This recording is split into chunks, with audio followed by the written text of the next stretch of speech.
Welcome back to another update episode. Today, we have Leigh on the podcast.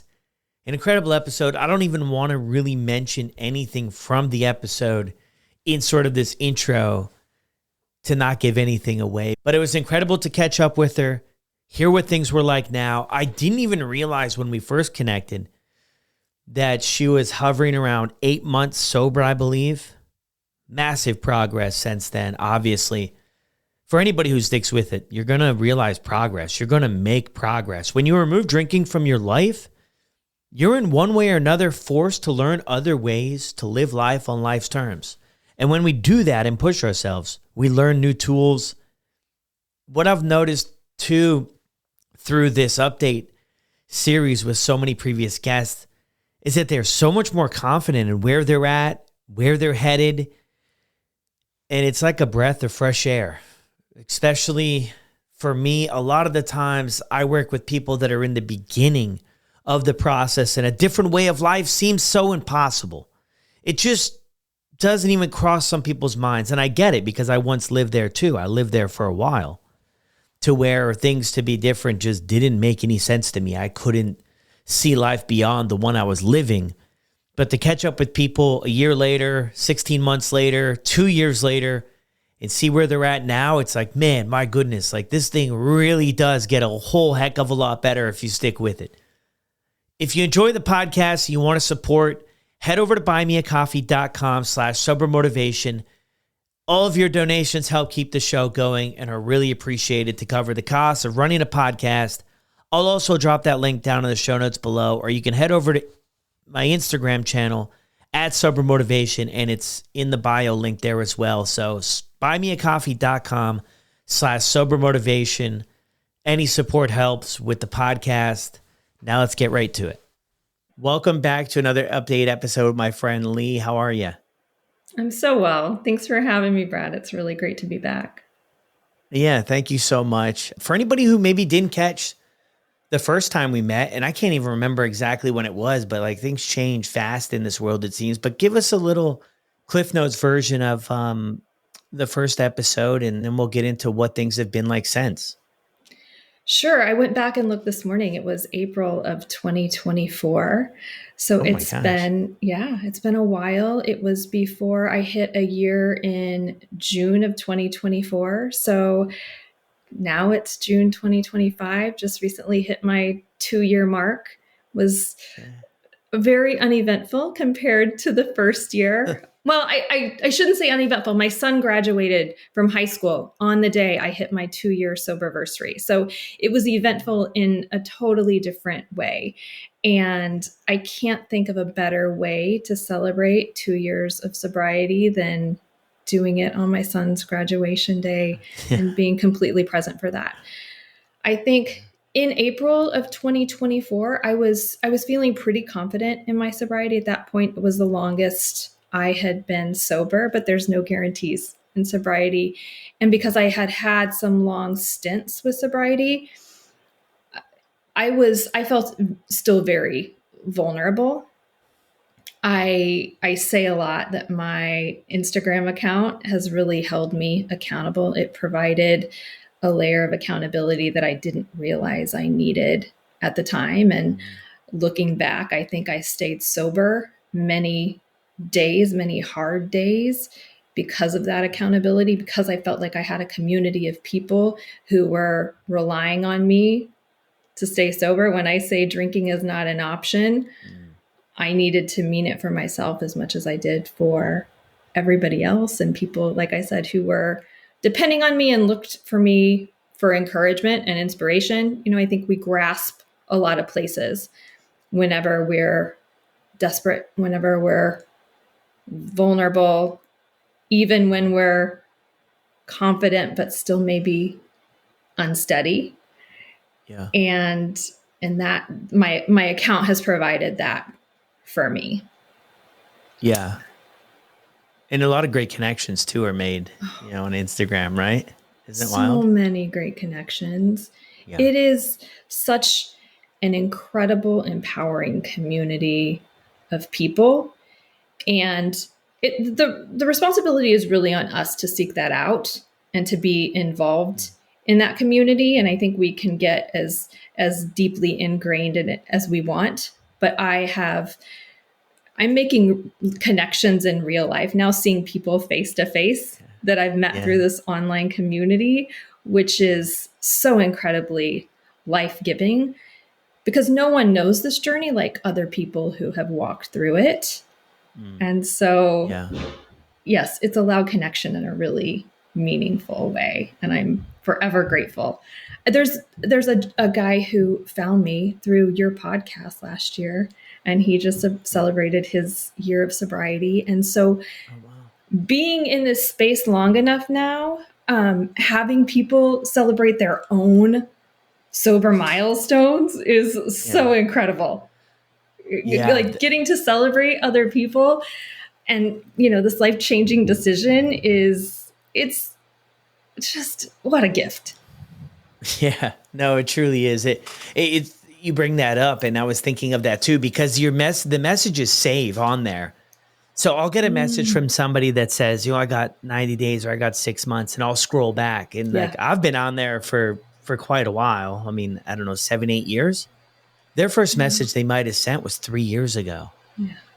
And I'm just like, wow, you stuck with it. That's just great. Like, no matter where you're at, that's just incredible. So you have kind of that record of things in a sense, right? To see where people were and where they're at now. What were things like for you towards the end of drinking? I mentioned desperate earlier, and I think that's really the best way to describe it. I've taken on some projects this summer in which I'm reorganizing cabinets, one cabinet at a time. And I came across a journal that I had kept and was looking at posts from back in May of 2023. Like I said, I quit drinking in June of 2023. Didn't know that would be forever at that point. I wasn't ready to say that. But I look at what I wrote, and I had an entry that I just wrote over and over. I will not drink today. I will not drink today. I will not drink today.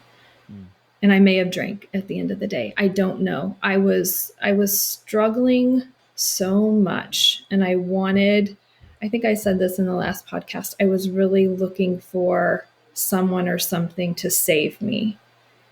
And at the end of the day, I had to take responsibility, and I had to save myself. And that really made all the difference. But desperate, that's the best way I can describe it. Yeah, for things to change, for you to be able to walk away. What's that journey like, though, as you go through it? And I think it's a very common one where it's like on Monday, okay, I'm gonna quit, or tomorrow I'm gonna quit because things are not going my way with this, and then we don't follow through with it. And not to say that it's a bad thing, but I think at times, for me personally, it really impacted my confidence and trust with myself that I could ever figure this thing out. It's never gone my way. What was that like for you, and how were you able to work through that? I think the biggest thing I've gained from this journey is self-trust. And like you said, not being able to trust ourselves leaves us in such a vulnerable place. And whenever you mention going back and looking at people, their past messages to you, like I'm the same. I save everything so I can re-affiliate myself with the person that I'm messaging with and communicating with. And there's people that this is their 5th try, this is their 30th day one, and they're so frustrated. But I relate to that because I was the exact same. And so all I tell people, and when I look back and need to remind myself, is there is no failure as long as you're trying. There's no failure on this journey unless we quit trying. And so you can have as many day ones as it takes to get it right for this to stick. It's all part of the work to get sober. And every day one is progress. Every day we choose not to drink alcohol is progress and moving us in the direction that we need to go to make this a lifelong change. Yeah, exactly. And that's it. I'm so curious on that level of things too. I look at other areas of life, and I think if I was looking at working out, or I was looking at eating healthier, and I went for, say, 364 days, but I missed one. I don't know if I would be really hard on myself. Right. And the reason I'm kind of getting at that is I wonder where along the line, and I don't know if either of us have the answers, but we have our own experience. Where along the line did we adopt this idea of complete failure when things don't work out, with not drinking the first time, the 10th time, the 20th time, how we just beat ourselves up? Does that make any sense? Like, I because love hear that it too. analogy. I've never heard it like that. Like if you miss one day of working out of a year, yeah, we wouldn't beat ourselves up. Yeah. It's not black and white. It's not linear. It is hills and valleys and peaks and thorns and all the things. It's hard work, but it's worth it. Yeah. Another thing on that too, and I think maybe you were hinting at it too there. My last day drinking, I never knew it was going to be. I had tried so many times, so hard, everything I could possibly try to throw at it. But I didn't know my last day was. I mean, did you have an experience like that or no? Oh, yeah, very similar. It was just another day one for me. Yeah. And the only thing I really did differently was I started this Instagram account a week into my sobriety, and I was posting on there like I had been sober for a really long time. I was offering advice to other people like I knew how to do this. And the only experience I had was I'd been sober for 30 days. I'd been sober for 45 days, for 4 months, for 8 months. So I knew what it was like to have some lengthy stints with sobriety, but I didn't know what it was like to do this forever. But I went on there as if I really knew what I was talking about. And and I didn't, but none of us really ever do, I don't think. There's very few people that I talk to that were like, this is the day I'm deciding I'm not drinking and I'm done forever, because that's such a huge commitment.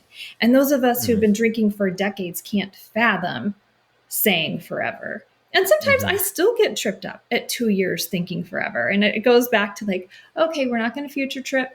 We're not going to think about tomorrow. We're not going to think about next week. We're not going to think about that cruise in 2 months. We are going to take this today. And for today, drinking is not an option. And I have gone back to that mentality over and over and over, because it never goes differently. I've had enough experience to know that my one glass of wine that I decide I'm going to do on the weekend will turn into 2 glasses of wine, but never at home. Will turn into the occasional glass of wine at home when it's really needed. Will turn into wine with lunch. Will turn into, a bottle of wine a night. I've done this so many times. It goes the exact same way. It's never different. I know the ending to this story. And I know that I don't want to go back and ever do that again. Yeah. And that's where I think the honesty is such an important part of it too, because I have sort of that same thing, and maybe a little bit of a different way, but that plays through my mind. If I'm like, oh yeah, everybody on the patio is having a really good time. It's summer, like the bottle's sweating. Oh my gosh. Like I remember those times, but I quickly remind myself too, that for one, not everybody's story is mine. Maybe that's some people's reality and it doesn't cause turmoil in their life. It always did mine. Maybe it didn't the first time, but eventually I will find my way back there. But the way I look at it is I was always looking to escape or my feelings, or I was uncomfortable with something. Alcohol was my vehicle to do that with. So even though it was like the alcohol was, everybody's like, quit drinking and things will get better, but I still had that underlying uncomfortableness to my life. And alcohol was just my vehicle to get away from that. So, and that will always be there. And I have to continuously work on this side of the journey to stay connected and, stay motivated and do the work and get the help and support that I need. And that has changed over the years.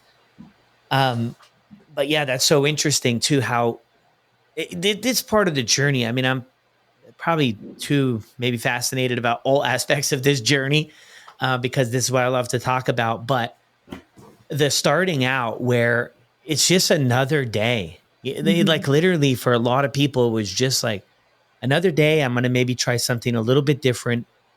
And things just seem to click. We get honest with where we're at and where this always leads us, and that we want to see what else is out there. We don't know really what that's going to look like, right, as we go through all of this. But I think getting started without all the answers can really help us out. And just like you said, you just put one day and another day. And the forever thing is terrifying to me too. I mean, I'm not drinking today and I'm content with that. And I probably won't want to drink tomorrow, but I'll tackle that when it comes. Any thoughts there?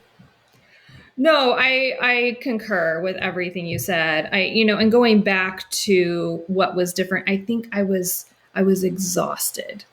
Being in that loop is exhausting. And I know you have younger kids. I have 3 teenagers. So my twins are 15. My senior is 18, almost 19. Well, I guess he's now a freshman in college, 18, almost 19. And my behavior, when I drank, they knew I was drinking. And I couldn't, in good faith, talk to them about the risks of alcohol when I was participating in it daily and they were seeing the impact it was having on my life. So that was another thing. And thinking about it being another day one, I had originally said whenever my oldest was going to start his freshman year in college, I took a long break and I thought, this is a really good time to stop drinking. I can say I went his entire high school career without drinking. I think it lasted 20 days, not that long. Turns out I quit when he was a sophomore, before his sophomore year. I quit before my twins must have been, so they would have been going into 8th grade. So now I'm going to have their entire high school career that I didn't drink. And I talk to so many women who have a lot of regret over their drinking and over, things their children saw and experienced. And, that mom guilt that you hear about so often. And I'm sure there's a lot of dad guilt too, with different things. But I just tell people, we can't change the past, but we can be better today than yesterday. And that's really what I strive to do, not only for them, but for myself. Whether it's not drinking, whether it's how I handle the situation, whether it's, being calmer in how I approach things. But every day we have a choice. And so the not drinking choice is easy for me at this point. I never thought it would be. It's something that I there's days and weeks that go by that I don't even think about it. And I never fathomed that I would get to this point where it's just, people talk about making drinking small and insignificant. And like you, I wondered, well, when I'm surrounded by people who are drinking all the time, alcohol is so ingrained in our culture. And so I just didn't think that I could ever get myself out of that mentality that it was necessary and required to have fun and be participatory and all of those things. And it's pretty cool to not, to go and not, I just want my Diet Coke. I know. Just what can I get you to drink? I just want a Diet Coke. I'm so happy with that. And there's no pull. There's no I really wish I could have a glass of wine. There's just none of that. And it's such freedom that I just never thought I could experience. So when I tell people, if I can do this, you can do this, I mean it. I am the last I was a really good time. I was really good at drinking, or maybe really bad at drinking, however you want to look at it. But I was a fun drunk. I was the life of the party. It was part of my personality. And so, separating from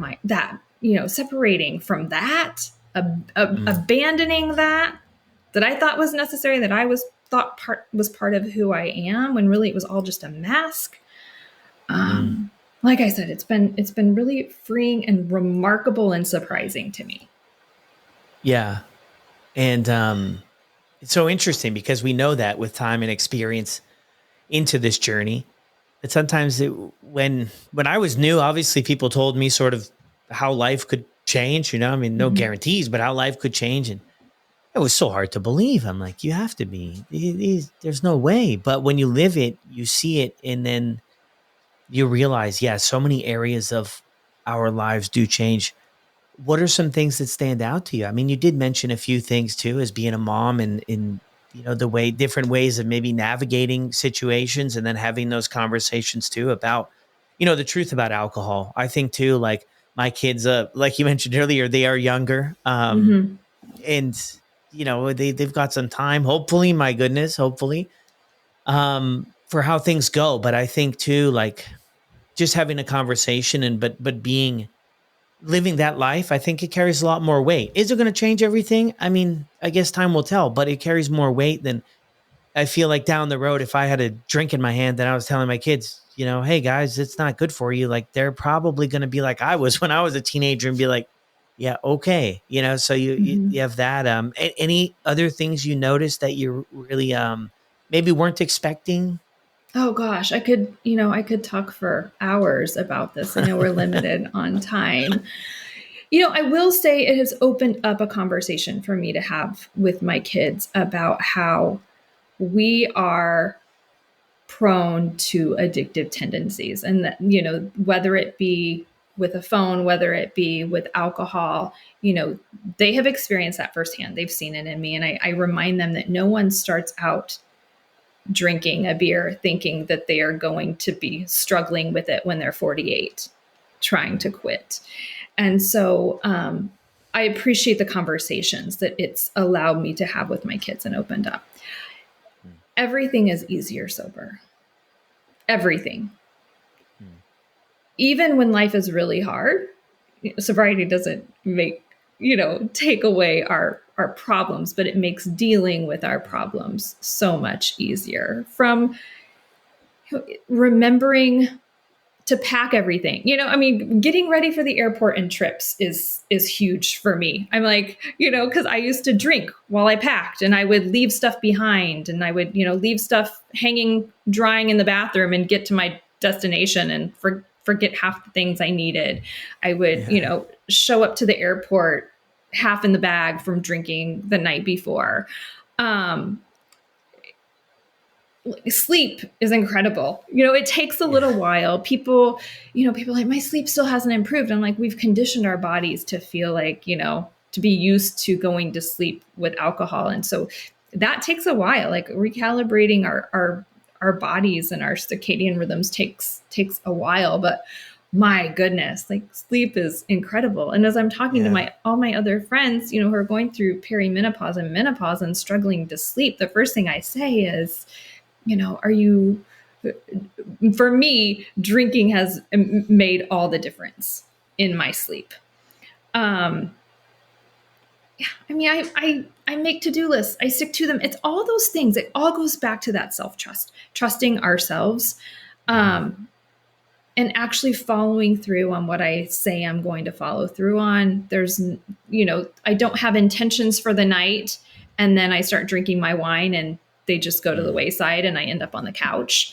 Um, yeah, it's follow through. It's being a person of my word. It's just better. Life is Yeah. just better. It's easier. It's predictable. Yeah. When you go to I bed, know. you're going to wake up Yeah. and your life is going to be the same as you left it the night before.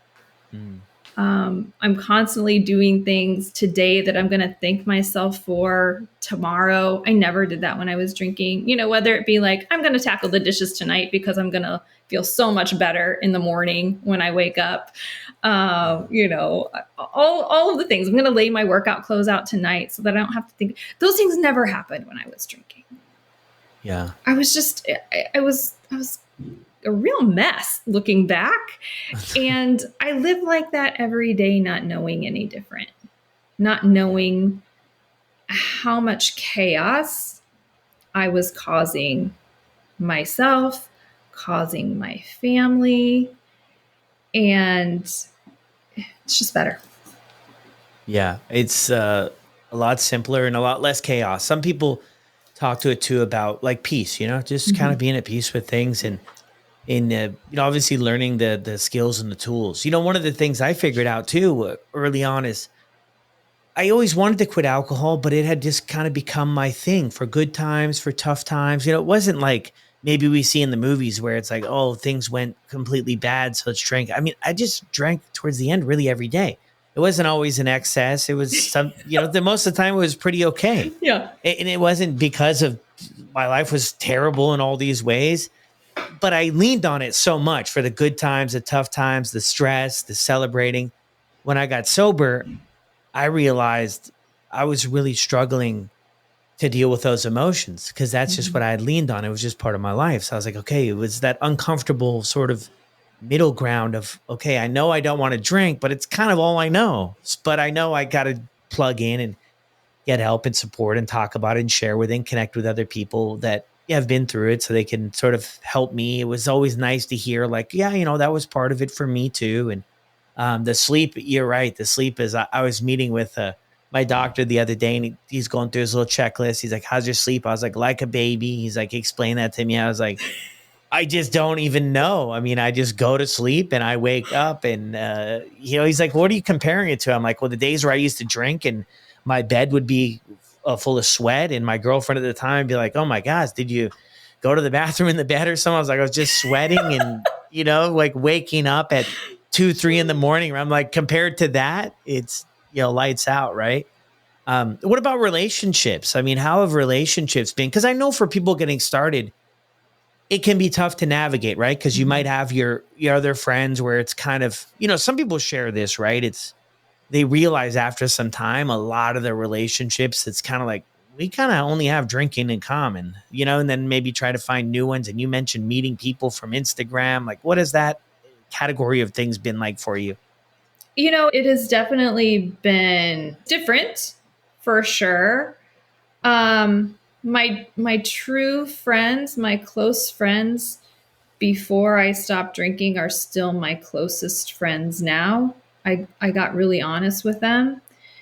And, in the beginning, it's Lee's taking a break from alcohol. When should I call you again? Type situation. How many days are we talking about? Are you still not drinking? All of that. Yeah. But once I really got honest about this is negatively impacting my life, I'm better when I don't drink. They Mm-hmm. were definitely more understanding and more supportive. One of my closest friends sent me this amazing care package right around my 2 year sober Uh-huh. anniversary with all of these self-care things. And she said, I don't know if that was appropriate. And I said, you acknowledge something so huge in my life. It's always appropriate. Yeah. Thank you. Thank you. There definitely have been friendships that have fallen on the periphery that were centered around alcohol. I have no interest in, when I'm done with dinner, after we've had dinner, I have no interest in sitting around the table for 2 hours and listening to drunk talk because that's just Yeah. not where I am in my life. I enjoy conversation, I enjoy good food, and then I'm ready to go. I always drive myself places so that I can Yeah. leave when I'm ready to leave. In terms of my family, it took my boys a while to trust me, to trust that I was done drinking because they had seen me take so many breaks and go back to alcohol. Mm. Even at 8 months sober, I was getting ready for an event and one of my twins said, Are you going to drink tonight? I thought, gosh, even at 8 months sober, he Wow. doesn't trust me not to drink. But they don't question it anymore. They don't ask about it. It's just mom doesn't drink. It's just Yeah. part of That's cool. who I am. So, yeah, relationships have gotten better. My husband has been incredibly supportive. For the longest time, I may have talked about this during the first podcast. For the longest time, he didn't understand that alcohol was problematic for me in the way that it was. Part of that was I wasn't honest with him about it. Mm. Secondly, he's never struggled with alcohol. The man can have a drink or 5 drinks. He's fine the next day. He doesn't think about it. I was always the pusher in my house, opening wine. I think half the time he participated just to save me from myself. But his drinking's cut back significantly since I don't drink. Looking back, it was always me. I was always the one. Finally, toward the end, I got honest with him too. And we were in a situation at which we had gone to dinner. There were a lot of moments, but I think one of the moments was we had gone to dinner at another family's house. I was on a really early flight. Excuses. I'm making excuses for myself and my behavior. Basically, we had dinner. We were all sitting around, had multiple rounds of drinks, and I fell asleep at the table. And he woke me up. We need to go. And so the next morning he was asking, did you have a lot more to drink than everybody else? Or what do you think happened last night? And I said, I was tired. I was on an early flight. And he said, I don't think you drink like other people. Like, ding, ding, ding. Yeah. I don't. And did you tell him at that time that, I had taken several breaks at that time, but he was always under the mindset, like, well, just have a drink when I drink. Like, when I have a drink, have a drink. I keep things under control. I'll help you. But it was, I could never drink that way. That's never, it just, moderation was not in my deck of cards. Yeah. And I could do it sometimes. Yeah. There were times that I could just go out and have a drink. I'd go out and have a couple drinks and be like, I'm fixed, I'm cured, I can do the moderation thing. And then I would get stupid blackout drunk the next weekend. And I'm like, okay, maybe I don't have it figured out. None for me has always been easier than one, because it was never rarely just one. Yeah. I wanted the whole bottle of wine. I never wanted a glass. What's the point of a glass of wine? I wanted the whole bottle of wine. Yeah, it doesn't. Yeah, one glass or one of it. Yeah, one of anything doesn't make any sense. One slice of pizza. Come on, no way. It is really interesting that you mentioned that too, because I hear that a lot, and I can relate to it. That it is so much easier to not have any. Like, my problem becomes when I drink alcohol, but if I don't do that, like, I'm usually in a pretty good spot. I mean, obviously there are challenges, and like you mentioned earlier, just because we get sober, it's not like this dome is put over our head in life's challenges, or we're just immune to them. That doesn't happen. But as long as I don't drink alcohol, I'm like, man, every day, even though there has been tough things to happen and to come up, I'm like, every day is like just a lot better than how things were before, and feeling things. And I feel like I'm able to work through things a lot faster. When I was drinking, I would never actually work on stuff. So if something came up, it could be 2 months later and I would be in the same place with it, as opposed to now where you can feel it, process it, communicate, talk, ask for help, do all of these things we kind of learn as we go through the process, and kind of, make sense of things. Before, I never made sense of anything. It just was always there. And I look back at it and I'm like, man, I was in one way or another the same person for like 5 years. Same person. And now things change by the day. I think, like you said, you hit the nail on the head. Whenever we stopped drinking, we had to find other coping mechanisms. So I think we're able to work through things faster because we have found other ways to cope. It was whenever I was cooking, and that's when I would always have a glass of wine. I tell people what I did was I would remove myself from the situation in the beginning when it was so hard when I was cooking, and habitually is when I would pour my glass of wine. So I would go outside, I would walk around the block. If the weather was bad, I would go downstairs, I would walk on the treadmill. And I do that now when the world just feels like too much, or a situation feels overwhelming to me. It's like, I'll go take a walk around the block. I will breathe in some fresh air. I know I will feel better when I come back. Or I will start a Netflix series. I'll go take a bath. I'll read a chapter in my book. All of these things that I did to cope when I quit drinking are now my life coping skills. And so in the beginning, it's just so we don't drink. But Yeah. now it's so that I can do all of those things. I can process things more quickly. I can work through these problems. I can approach things level-headed, with a level head and more clearly. And so we do learn these incredible life skills over the course of this journey. Yeah. Kind of, I think in one way or another pushes us in that direction. Mm-hmm, for It's like, sure. here's this one thing that I was leaning on that's gone. And now, if I leaned back at the beginning, I'd probably fall over because I didn't really have any other skills or any other tools. So I had to say, okay, what am I going to have to bring into my life? But I think it also kind of comes to the end of things when people share a lot, right? Sick and tired of being sick and tired, right? Sick and tired of the hamster wheel.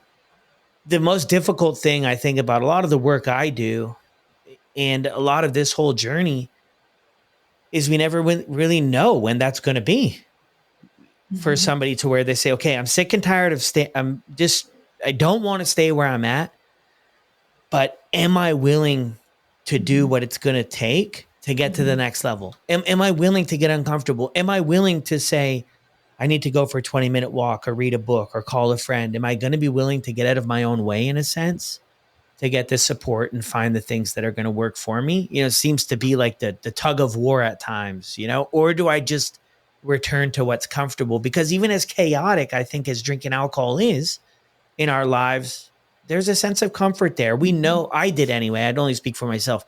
I knew what to expect. Even if it was craziness, I was like, all right, I think at times I thought I would rather have the craziness because I know it's going to play out as opposed to the unknown of like, hey, what if sobriety actually works out and everything comes true these people talk about? I've never lived like that, but I had to, obviously at some point I was like, okay, we got to give it a try. But I tell people that a lot.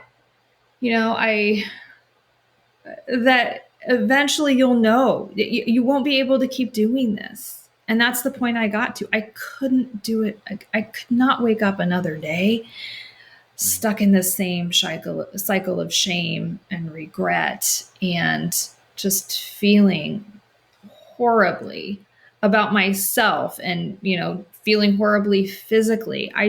I could not do it anymore. And reading my journal, all of these things that I wrote for motivation and I will not drink today, I will not drink today. All of those things were getting me to this point that it's just the point of no return where I can't go back. I cannot do that again. I can't have another day one. Yeah. Well, great job with everything. Thank you. You too. You too. As I tell you, like we're doing it. We're doing this really huge thing, and it's incredible. And more people are choosing to do it. Yeah. I feel like it's more and more normalized. And maybe it's the stage of life I'm in. I really do think most of my friends have slowed down as, I'm 50 now. And I think that our bodies can't handle and can't process like they used to. But also I do think culturally, if you look at the non-alcoholic offerings, even from when I started this journey in 2017, that was the first time I took a 30-day break. Oh, I think I took a 75-day. Anyway, it's negligent. But the first time I took a break from alcohol compared to now, compared to what's on the market and how much more mainstream NA beverages are, it's been a huge shift. And all the research that's come out on it being a neurotoxin and a carcinogen and all the things bad. Yeah. All the stuff that when we had our first one, we had no idea about. And probably, for a long time didn't, right? They didn't want that stuff to get out. I'm just thinking for anybody out there who might be struggling that can relate to, your story of being a mom and, things not being where you want it to be, I think is fairly safe to say. And maybe a nudge that there was more to offer, for your life, for the world. And before that too, you mentioned the other thing about, starting in 2017, right? And then this sort of journey where you're at now, for 2 years. But anybody out there who might be struggling, that can relate to your story, what do you say to somebody? You'll never regret not drinking, whether it's for a day or for a week or for the rest of your life. You will never wake up and regret not drinking. And I think that as we go forward in this journey, as we have multiple day ones, some, tens of day ones, for me, getting started doing another day one, getting the motivation to do that day one seemed to get harder as time went on, because it's like, oh, here we go again. But once I started, it was easier. It's like my brain's like, oh, you know how to be sober, Leigh. You know how to do this. This isn't as hard as you thought it would be. And your body does kind of, we have created new neural pathways all those times that we choose not to drink. And our brain can go back to that and be like, oh, I remember how this works. I remember these other coping mechanisms you've showed me in the past. And so every day one is a little workout for our brains. We're retraining our brains along the way. And that's incredible. Like the neuroplasticity, and I love getting into the science aspect of it. But it's all part of the work. That's why I tell everybody, every day one is part of the work, and you'll never regret not drinking. And when you're ready, just declare drinking is not an option and mean it. Mean it in your bones, no matter what comes your way. Happy, sad, nervous, bad, celebratory, we're not going to drink. We're not going to use alcohol as a coping mechanism, as a way to celebrate. It's drinking is not an option. Yeah, love that. Love all that stuff. It's part of the process, and it's different for a lot of people. There's a lot of different, ways to get to where people got with things, and it's just kind of sticking with it. That's why I tell people, because, people message and, I had 20 days, or I had 6 months and I drank again. You get the vibe, right? They're down and out on themselves. They're beating themselves up. I mean, and I get it. It's disappointing. It can be disappointing to the individual. Like, I'm not disappointed in them, but for them, they could say, you know what, here I go again. But I look at it as you have two options. You get back up and you get back after it, or you just stay down. So, I mean, you can kind of choose. And I think we got to show ourselves some grace throughout this, right? And find people who are going to lift us up when they're going to say, hey, you know what? Let's get back after it. Keep going. Yeah, I think, and you probably get this too, I think it's really fascinating to me when people message me and apologize to me because they've gone back to alcohol. I didn't want to tell you this. I'm gone back to drinking. I'm sorry. It's like, why are you're sorry to me for you drinking? Like, I get it. Like, if anything, I can commiserate and empathize with you. You don't owe me any apology. I don't care if you were, started drinking again after a week or after a year. Like, all I say is, I get it. I'm here to support you. How can I help? And I think that's what people need in these situations. We're you and me. We're not going to beat people up over this, right? Because we've been through it. We know exactly what they're going through. It's like you said. How can I uplift you? How can I support you? What do you need in this time? And 90% of the time, they said, I just needed somebody to talk to and who gets it. Yeah. Because we all need validation that we're not crazy when we can't figure this out the first time around or the 10th time around. Yeah, so true. Yeah, that's so powerful too. And just to be there for people.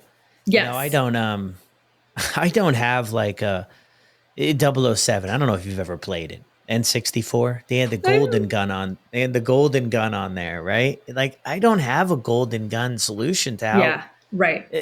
Just a one size fits all way forward through this, I've been doing this work in one way or another for 15 years, and everybody's journey has a little different element to it. There's different things that spark for people. There's different tools they choose to plug into.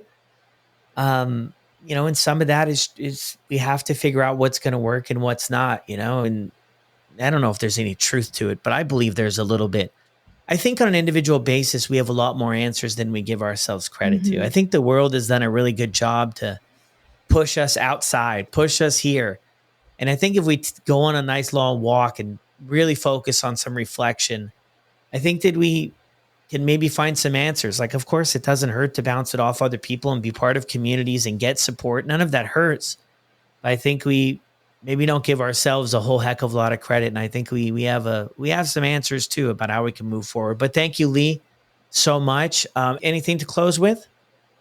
No, I think that podcasts were really pivotal on my journey. They helped so much. And just kudos to you and what you're doing on a daily basis and putting your story and other stories out there to help people recover is amazing good work. And I'm so proud of you and so grateful that you gave me this opportunity to share my story. So thank you, Brad. Yeah, thank you so much. And it's been great having you the other time. And it's been great having you this time. So thank you so much. Thanks. It was so funny. I told Leigh going into this that we would be about 15 to 20 minutes should be great. And I think she would agree also. We could have talked for a couple hours on this topic of not drinking alcohol and all the things in life that change perspectives and everything else. There's layers to it. Great chat. I hope you're able to get something out of this, something that can maybe help you get started or help you keep going. The reality is we all start with a day.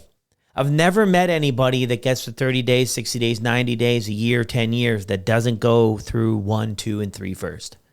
It's just the reality. That's the way it has to be done. You can't skip those early days. They might be some of the hardest. They might be some of the easiest. Everybody has a different experience, but they are required. So if you're struggling, just focus on getting a couple of days under your belt. Get some support. Join the community. Send me a note. I'll help you the best I can. And I'll see you on the next one.